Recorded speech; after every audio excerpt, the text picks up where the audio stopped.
These videos don't profess to have all the answers. Its goal is to be a guide on how autism or Asperger's syndrome may impact on your child's life. Everyone with autism is different. Really, this set of videos should be called "Listen to Everyone, but Follow No One."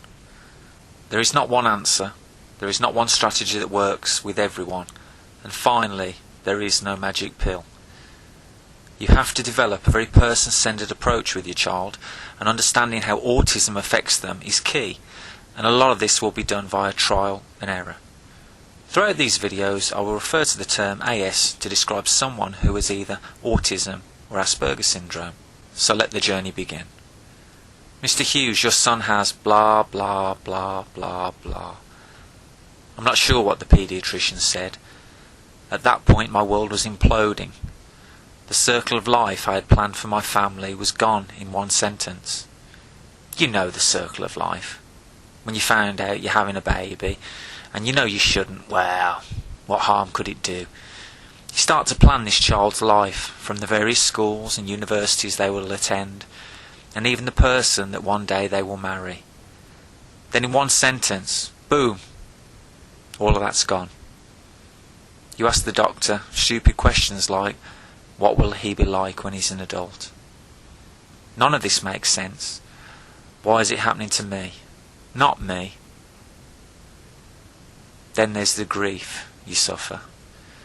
You grieve for that child that you planned for, the child that will not exist.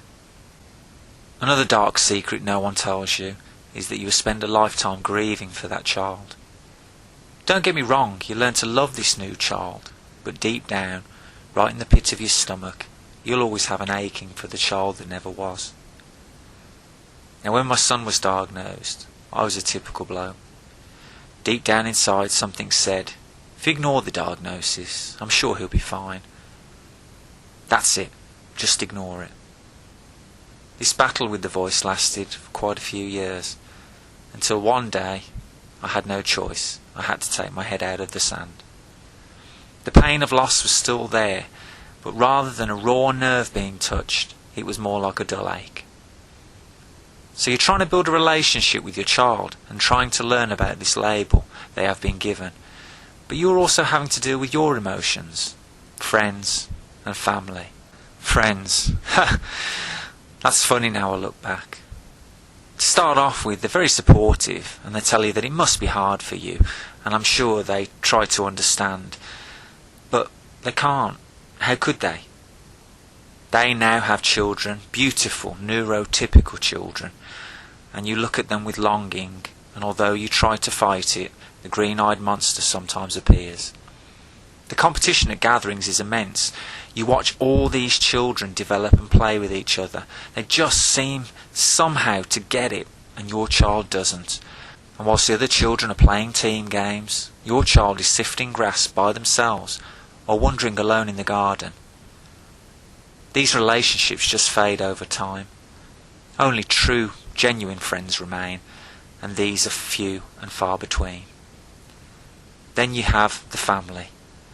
They make out they care, but they keep your child at arm's length. They take all other grandchildren on holiday, but not your child. Well, they couldn't cope, they tell you, and they give all the other children money to buy things, but not your child, because you would buy something not suitable or age appropriate.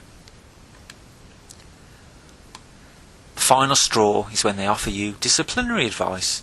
They offer such gems as, all he needs is a good hiding, or give him to me for an hour, I'll sort him out. And when school starts, you also have to compete with the gate crowd. These are the people telling you how wonderful their Timmy is, and how at the age of 6 he can read the Times, and how Shakira is going to be an Olympic gymnast. You look up and your child is staring at his fingers, flapping them in awe, and you're just left holding on to him for grim death, because they are in full meltdown, because when you came to school today, you came a different route. I know it all sounds so very grim. I mentioned grieving for the death of your child, but it's also a rebirth. Yeah, it's a new child, but it is also a new you. you will make new amazing friends that accept you and accept your child. Family for me became the people that understood my child. Those that didn't, I let them fade into the distance.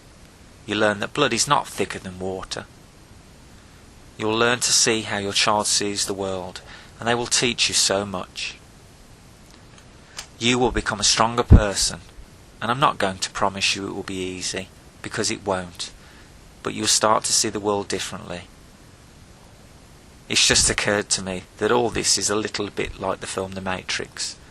All the neurotypicals are plugged into the machine called society, and when you have a child with a disability, you become unplugged from the machine and see the world as it really is.